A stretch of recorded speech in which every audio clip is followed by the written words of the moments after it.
کہ عزاداری اہم ہے یا نہیں، تو کیا عزاداری کا مقصد صرف ثواب حاصل کرنا ہے؟ اگر انہی نوجوانوں سے دین کے بنیادی سوال پوچھے جائیں تو اکثر ہم ایک خاموشی محسوس کرتے ہیں کہ کیا میری عزاداری مجھے جہالت سے نکال رہی ہے؟ تو پھر میں اپنی زندگی بدلنے کی فکر کیوں کروں گا؟ کبھی آپ نے سوچا ہے کہ کوئی انسان پوری زندگی ایک عظیم عمل انجام دیتا رہے لیکن پھر بھی اس مقصد تک نہ پہنچ سکے جس کے لیے وہ عبادت دی گئی تھی؟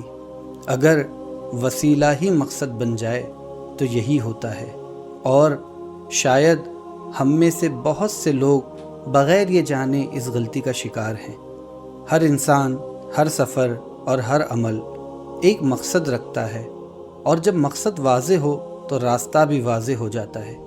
لیکن ایک سوال ہے، اگر کسی دن راستہ ہی منزل بن جائے تو کیا ہوگا؟ فرض کیجئے ایک شخص کے ہاتھ میں پوری دنیا کا بہترین نقشہ موجود ہے، وہ اسے سنبھال کر رکھتا ہے، اس کی حفاظت کرتا ہے، دوسروں کو بھی دکھاتا ہے، لیکن وہ کبھی اس نقشے کے مطابق سفر ہی نہیں کرتا۔ کیا وہ اپنی منزل تک پہنچ جائے گا؟ یقیناً نہیں، کیونکہ نقشہ منزل نہیں تھا، منزل تک پہنچنے کا وسیلہ تھا۔ اب ایک اور مثال، ایک مریض کے پاس دنیا کی بہترین دوا ہے، وہ اس دوا کی تعریف بھی کرتا ہے، اسے بڑی احتیاط سے سنبھال کر بھی رکھتا ہے، دوسروں کو بھی اس کے فوائد بتاتا ہے، لیکن وہ دوا استعمال نہیں کرتا۔ کیا صرف دوا کا مالک بن جانا شفا کے لیے کافی ہے؟ ہرگز نہیں، کیونکہ دوا خود مقصد نہیں تھی، شفا مقصد تھی۔ دوا شفا تک پہنچنے کا وسیلہ تھی۔ اب ایک لمحے کے لیے اسی اصول کو اپنی زندگی پر لاگو کیجئے اور پھر اپنے دین پر۔ کیا کبھی ایسا بھی ہوتا ہے کہ انسان اخلاص کے ساتھ ایک عظیم عمل انجام دیتا رہے، لیکن آہستہ آہستہ، رفتہ رفتہ اس عظیم عمل کا اصل مقصد اس کی نگاہوں سے اوجھل ہو جائے؟ اگر ایسا ہو تو نقصان صرف یہ نہیں ہوتا کہ انسان ایک مقصد بھول جاتا ہے، اصل نقصان یہ ہوتا ہے کہ وہ پوری زندگی عمل تو کرتا رہتا ہے لیکن اس منزل تک نہیں پہنچ پاتا جس کے لیے وہ عمل اسے دیا گیا تھا۔ آج ہم اسی سوال پر غور کریں گے۔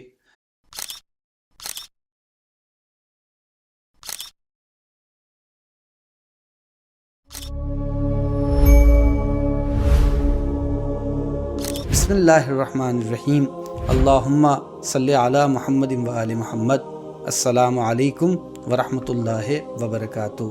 میں سلمان نامدار آپ سب کا غور طلب میں دل کی گہرائیوں سے خیر مقدم کرتا ہوں۔ غور طلب ایک ایسا فکری سفر ہے جہاں سوال کرنے کی حوصلہ افزائی کی جاتی ہے اور جواب قرآن، اقوال اہل بیت، عقل اور معتبر تاریخ کی روشنی میں تلاش کیے جاتے ہیں، کیونکہ غور طلب کا اصول ہے پہلے دلیل پھر یقین۔ آج کی گفتگو شروع کرنے سے پہلے میں ایک بات پوری وضاحت سے عرض کرنا چاہ رہا ہوں۔ یہ گفتگو عزاداری پر اعتراض نہیں ہے، ہم عزاداری کی اصلاح کرنے بھی نہیں آئے ہیں۔ ہم کون ہوتے ہیں عزاداری کی اصلاح کرنے والے؟ حقیقت تو یہ ہے عزاداری ہماری اصلاح کرتی ہے، اور آج کی گفتگو کا مقصد بھی عزاداری کو بدلنا نہیں بلکہ اپنی سوچ کو عزاداری کے اصل مقصد کے قریب لانا ہے۔ صدیوں سے عزاداری نے انسانوں کو امام حسین علیہ السلام سے جوڑا ہے، گناہ گاروں کو توبہ کی طرف پلٹایا ہے، دلوں میں اہل بیت علیہ السلام کی محبت کو زندہ رکھا ہے، اور ظلم کے سامنے سر نہ جھکانے کا حوصلہ دیا ہے۔ اس حقیقت سے انکار ممکن نہیں، لیکن ایک سوال آج بھی باقی ہے، کیا ہم عزاداری کو اسی طرح سمجھتے ہیں اور اسی طرح انجام دے رہے ہیں جس طرح امام حسین علیہ السلام چاہتے تھے؟ یا کبھی ایسا بھی ہو سکتا ہے کہ ہم اس کے بعض ظاہری پہلوؤں کو مضبوطی سے تھام لیں لیکن اس کے اصل مقصد پر غور کرنا چھوڑ دیں؟ یہ سوال عزاداری پر نہیں ہے، یہ سوال ہم سب پر ہے۔ اب آئیے اس سوال کا جواب اپنی رائے سے نہیں قرآن سے تلاش کرتے ہیں، کیونکہ انسان کی تخلیق کا مقصد کیا ہے، اس سوال کا جواب سب سے بہتر وہی دے سکتا ہے جس نے انسان کو پیدا کیا۔ اللہ قرآن میں ارشاد فرماتا ہے وَمَا خَلَقْتُ الْجِنَّ وَالْإِنسَ إِلَّا لِيَعْبُدُونَ، اور میں نے جن اور انس کو صرف اپنی عبادت کے لیے پیدا کیا ہے۔ یہ آیت صرف ایک حکم نہیں دیتی بلکہ انسان کی تخلیق کا مقصد بیان کرتی ہے، یعنی انسان کی زندگی کا رخ اللہ کی طرف ہے۔ عبادت اسی راستے کا نام ہے، اور جب عبادت معرفت کے ساتھ ہو تو انسان کو قرب الہی تک پہنچا دیتی ہے۔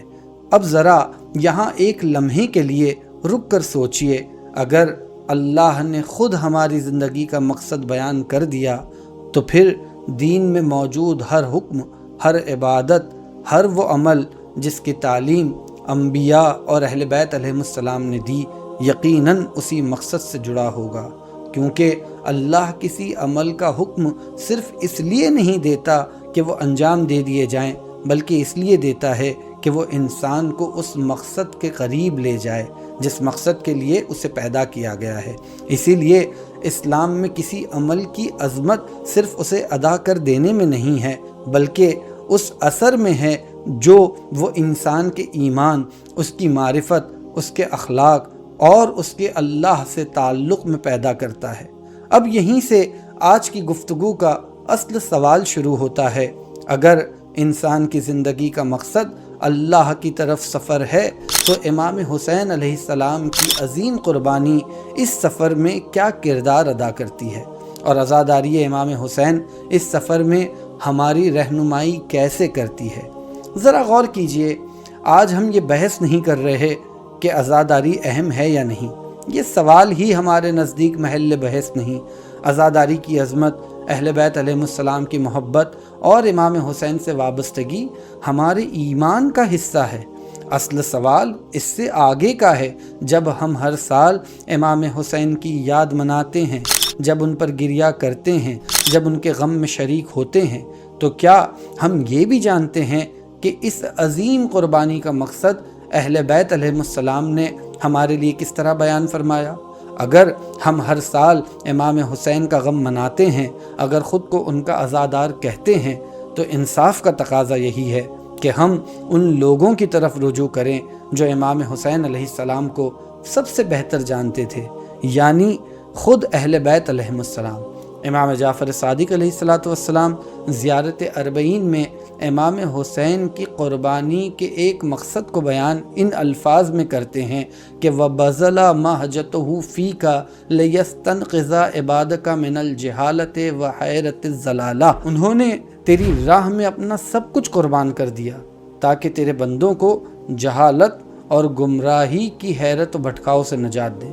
ذرا غور کیجئے، امام صادق علیہ السلام زیارت اربعین کے اس مختصر جملے میں امام حسین کی پوری تحریک کا مقصد بیان فرما رہے ہیں، اور وہ مقصد کیا ہے؟ لِيَسْتَنْقِذَ عِبَادَكَ، تاکہ اللہ کے بندوں کو نجات دیں۔ کس چیز سے؟ من الجہالہ، جہالت سے، اور حیرت الضلالہ، یعنی اس فکر اور عملی گمراہی سے جس میں انسان اپنی اصل منزل سے بھٹک جاتا ہے۔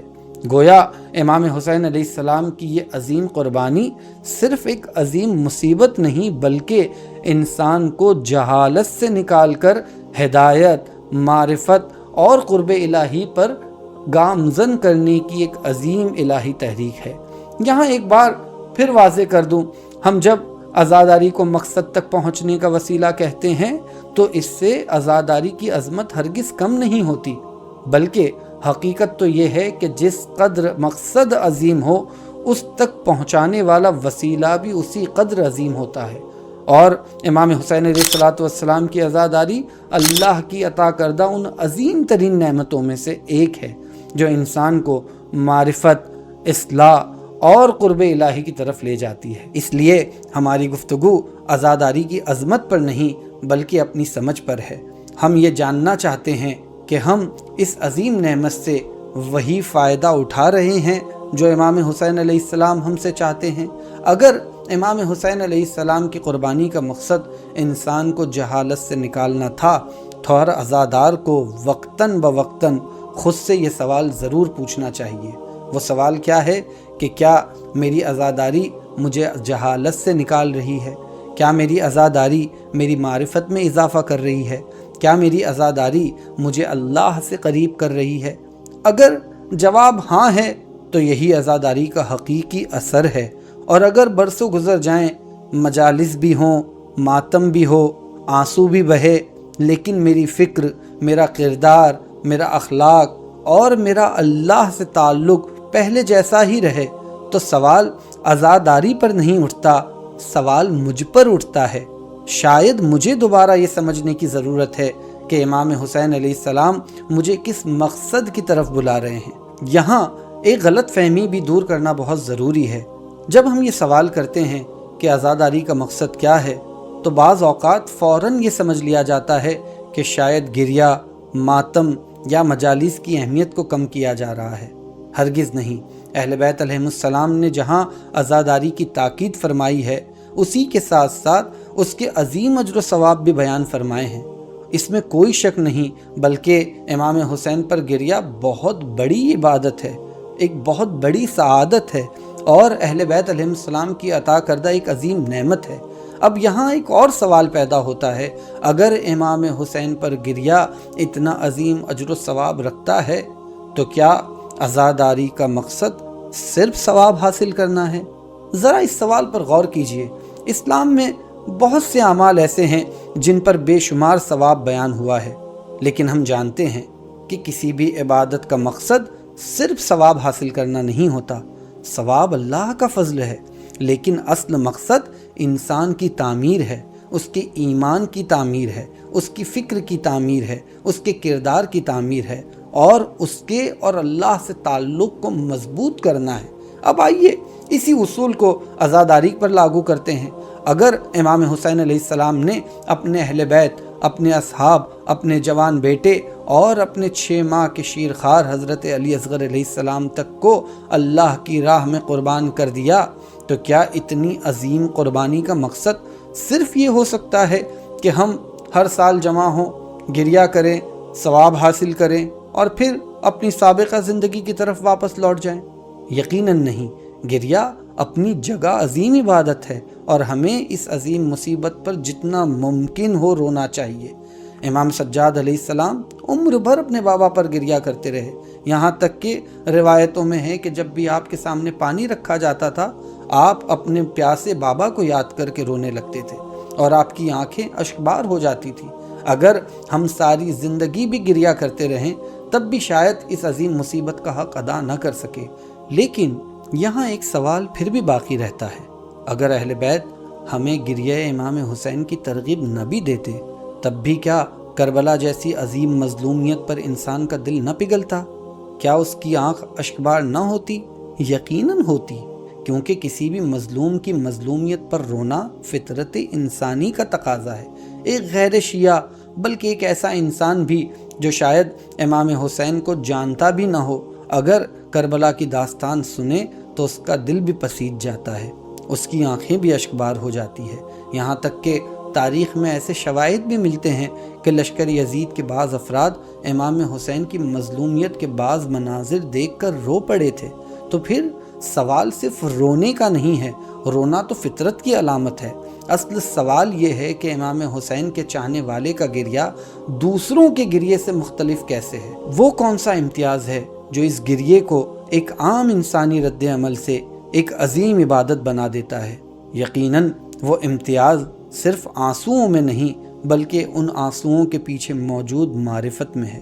وہ گریہ جو امام حسین کی مظلومیت کے ساتھ ان کے مقصد کو بھی پہچانتا ہو، وہ گریہ جو صرف دل کو غمگین نہ کرے بلکہ دل کو بیدار بھی کرے، صرف آنکھوں کو نم نہ کرے بلکہ فکر کو بھی بدل دے، صرف محبت کا اظہار نہ ہو بلکہ ذمہ داری کا احساس بھی پیدا کرے۔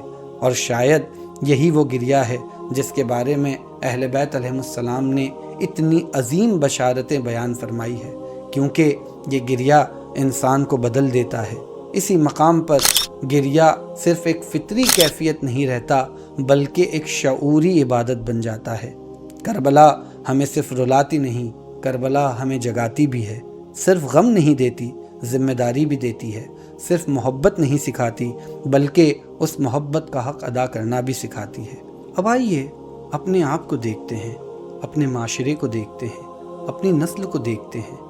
آج الحمدللہ محبت امام حسین پہلے سے زیادہ دکھائی دیتی ہے، مجالس پہلے سے زیادہ ہیں، جلوس پہلے سے زیادہ ہیں، عزادار الحمدللہ پہلے سے زیادہ ہیں۔ یہ یقیناً خوش عین بات ہے، لیکن اسی کے ساتھ ساتھ ایک سوال ہمیں بے چین بھی کرتا ہے، کیا ہماری معرفت بھی پہلے سے زیادہ ہوئی ہے؟ کیا ہمارا قرآن سے تعلق بھی پہلے سے مضبوط ہوا ہے؟ کیا ہماری نمازوں میں بھی پہلے سے زیادہ روح پیدا ہوئی ہے؟ کیا ہمارے اخلاق، ہمارے معاملات، ہماری امانت، ہماری دیانت اور ہمارے کردار میں بھی امام حسین کی جھلک پہلے سے زیادہ نظر آتی ہے؟ یہ سوال کسی ایک شخص سے نہیں ہے، ہم سب سے ہے، خاص طور پر اپنے نوجوان نسل سے۔ آج ہمارے بہت سے نوجوان بہترین نوحے پڑھ لیتے ہیں، بہترین ماتم کر لیتے ہیں، مجالس کے تمام آداب جانتے ہیں، لیکن اگر انہی نوجوانوں سے دین کے بنیادی سوال پوچھے جائیں، قرآن کے بارے میں، عقائد کے بارے میں، نماز کے بارے میں، تو اکثر ہم ایک خاموشی محسوس کرتے ہیں۔ یہ ہمارے نوجوانوں کی ناکامی نہیں، بلکہ شاید یہ ہم سب کی اجتماعی ناکامی ہے کہ ہم انہیں امام حسین سے محبت تو دے سکے، لیکن امام حسین کے مقصد سے پوری طرح آشنا نہ کرا سکے۔ اور اگر واقعی ایسا ہے تو ہمیں عزاداری بدلنے کی ضرورت نہیں، ہمیں اپنی فکر، اپنا انداز تربیت اور اپنے زاویہ نگاہ پر غور کرنے کی ضرورت ہے، کیونکہ جب عزاداری معرفت پیدا کرتی ہے تو پھر وہ صرف ایک مجلس نہیں رہتی، وہ ایک درسگاہ بن جاتی ہے، صرف ایک اجتماع نہیں رہتی، وہ انسان سازی کا مکتب بن جاتی ہے۔ یہاں پہنچ کر شاید ایک اور سوال ہم سب کو اپنے آپ سے پوچھنا چاہیے، اگر عزاداری ہمیں امام حسین سے جوڑتی ہے تو پھر اس تعلق کا اثر ہماری زندگی میں کیسے نظر آنا چاہیے؟ یقیناً سیاہ لباس، مجلس، ماتم، گریہ، یہ سب عزاداری کے حصے ہیں اور ان کی اپنی عظمت ہے، لیکن عزاداری اگر دل کو امام حسین سے جوڑتی ہے تو پھر اس تعلق کی خوشبو ہماری زندگی میں بھی محسوس ہونی چاہیے۔ میں ایک جملہ عرض کرنا چاہتا ہوں، عزادار صرف امام حسین سے محبت کرنے والا نہیں ہوتا، بلکہ عزادار امام حسین کا نمائندہ بھی ہوتا ہے۔ لوگ جب ایک عزادار کو دیکھیں تو انہیں امام حسین کی تعلیمات یاد آئیں، اس کی زبان میں سچائی ہو، اس کے کردار میں دیانت ہو، اس کے معاملات میں انصاف ہو، اس کے اخلاق میں رحمت ہو، اس کی زندگی میں نماز ہو، اس کے فیصلوں میں تقویٰ ہو اور اس کے دل میں اللہ اور اہل بیت کی محبت ہو۔ اگر عزاداری یہ تبدیلی پیدا کر دے تو سمجھ لیجئے کہ امام حسین کا پیغام ہماری زندگی تک پہنچ گیا، اور اگر ابھی یہ منزل باقی ہے تو مایوس ہونے کی ضرورت نہیں، کیونکہ عزاداری کا دروازہ ہمارے لیے ہمیشہ کھلا ہے۔ ہر مجلس اپنے آپ کو بدلنے کا ایک نیا موقع ہے، ہر آنسو اپنے رب سے قریب ہونے کا ایک نیا موقع ہے، ہر محرم اپنے آپ سے یہ پوچھنے کا ایک نیا موقع ہے، کیا امام حسین علیہ السلام پر میرا عشق صرف میرے آنسوؤں میں نظر آتا ہے یا میری زندگی میں بھی؟ اور اب شاید آج کی پوری گفتگو کا سب سے اہم نقطہ، جب وسیلہ مقصد بن جائے تو نقصان صرف اتنا نہیں ہوتا کہ انسان ایک غلطی کر بیٹھتا ہے، اصل نقصان یہ ہوتا ہے کہ اسے اپنی غلطی کا احساس بھی نہیں رہتا، کیونکہ وہ مطمئن ہوتا ہے کہ میں نے وہ سب کچھ کر لیا جو مجھ سے مطلوب تھا۔ شاید ہم سب نے کبھی نہ کبھی ایسے جملے، کبھی نہ کبھی ایسی باتیں، کبھی نہ کبھی ایسے اشعار، ایسا انداز بیان بھی کہ جن سے نادانستہ طور پر یہ تاثر ملتا ہے کہ گویا عزاداری ہی آخری مقصد ہے، اور شاید بغیر ارادہ کیے ہم نے خود بھی کبھی ایسے جملے کہے ہوں، حالانکہ قرآن اور اہل بیت علیہ السلام کی تعلیمات ہمیں یہ بتاتی ہے کہ عزاداری اپنی پوری عظمت کے ساتھ انسان کو ایک عظیم تر مقصد تک پہنچانے کا وسیلہ ہے۔ اگر وسیلے کو ہی منزل سمجھ لیا جائے تو پھر انسان وسیلے کے تمام اعمال انجام دیتا رہتا ہے، لیکن جس مقصد کے لیے وہ وسیلہ عطا کیا گیا تھا وہ آہستہ آہستہ اس کی نگاہوں سے اوجھل ہونے لگتا ہے۔ ذرا اپنے آپ سے ایک سوال کیجئے، اگر میں یہ سمجھ لوں کہ محرم آیا، میں نے مجالس میں شرکت کر لی، ماتم کر لیا، گریہ کر لیا، اور اب میں نے مقصد حاصل کر لیا، تو پھر میں اپنی زندگی بدلنے کی فکر کیوں کروں گا؟ اپنے اخلاق بدلنے کی فکر کیوں کروں گا؟ اپنی نماز کی فکر کیوں کروں گا؟ قرآن کو سمجھنے کی فکر کیوں کروں گا؟ ظلم کے مقابلے میں کھڑے ہونے کی فکر کیوں کروں گا؟ بالکل اس شخص کی طرح کہ جس کے ہاتھ میں صحیح نقشہ موجود ہو، لیکن وہ پوری زندگی اسی نقشے کو سینے سے لگائے رکھے اور کبھی اپنی منزل کی طرف سفر ہی نہ کرے، یا اس مریض کی طرح کہ جس کے پاس دنیا کی بہترین دوا موجود ہو لیکن وہ کبھی اسے استعمال ہی نہ کرے۔ یہیں اصل خطرہ پیدا ہوتا ہے۔ خطرہ یہ نہیں کہ ہم عزاداری چھوڑ دیں گے، الحمدللہ امام حسین کا غم قیامت تک زندہ رہے گا۔ خطرہ یہ ہے کہ کہیں ہم یہ نہ سمجھ بیٹھیں کہ یہ سب اعمال انجام دے کر ہم نے مقصد حاصل کر لیا، حالانکہ شاید یہ تو اس مقصد تک پہنچنے کا آغاز تھا۔ عزاداری ہمیں رلاتی ہے تاکہ ہمارے دل نرم ہو، ہمارے دل نرم ہوتے ہیں تاکہ معرفت پیدا ہو، معرفت پیدا ہوتی ہے تاکہ زندگی بدل جائے، اور جب زندگی بدل جائے تب انسان امام حسین کے مقصد سے قریب پہنچتا ہے۔ اس لیے آج کا سوال یہ نہیں کہ میں کتنا رویا، کتنا ماتم کیا، کتنی مجالس میں شرکت کی۔ آج اصل سوال یہ ہے، امام حسین پر رونے کے بعد میرے اندر کیا بدلا؟ اگر اس سوال کا جواب ہمارے پاس ہے تو ہماری عزاداری واقعی ہمیں منزل کی طرف لے جا رہی ہے، اور اگر اس سوال کا جواب ہمارے پاس نہیں تو شاید ہمیں اپنی عزاداری کو اسی مقصد کے ساتھ دوبارہ سمجھنے کی ضرورت ہے، جس مقصد کے لیے امام حسین نے کربلا میں اپنا سب کچھ قربان کر دیا۔ وسیلہ اپنی ذات میں بھی غیر معمولی عظمت رکھتا ہے۔ اہل بیت علیہ السلام نے اس کے بے شمار فضائل بیان فرمائے ہیں، اس پر بے شمار اجر و ثواب بیان کیے ہیں، اور یہی اس کی عظمت کی بھی دلیل ہے، کیونکہ وہ جس منزل تک پہنچاتا ہے وہ منزل بھی اتنی ہی عظیم ہے۔ وسیلہ جب وسیلہ رہے انسان کو منزل تک پہنچاتا رہتا ہے، لیکن جس دن انسان وسیلے کو ہی منزل سمجھ لے وہیں اس کا سفر رک جاتا ہے، اگرچہ اسے یہ احساس بھی نہیں ہوتا کہ وہ رک چکا ہے۔ اگر آج کی گفتگو نے آپ کو ایک لمحے کے لیے بھی رک کر سوچنے پر مجبور کیا تو یہی غور طلب کا مقصد ہے، اور اگلی بار جب آپ کسی مجلس سے واپس لوٹیں تو صرف ایک سوال اپنے ساتھ ضرور لے جائیں، کیا میں صرف رویا ہوں یا امام حسین علیہ السلام نے مجھے بدل بھی دیا ہے؟ میں سلمان نامدار آپ سے اجازت چاہتا ہوں، انشاءاللہ اگلی نشست میں ایک اور ایسے سوال کے ساتھ حاضر ہوں گے جسے شاید ہم نے ہمیشہ سنا ہو مگر کبھی اس پر غور نہ کیا ہو۔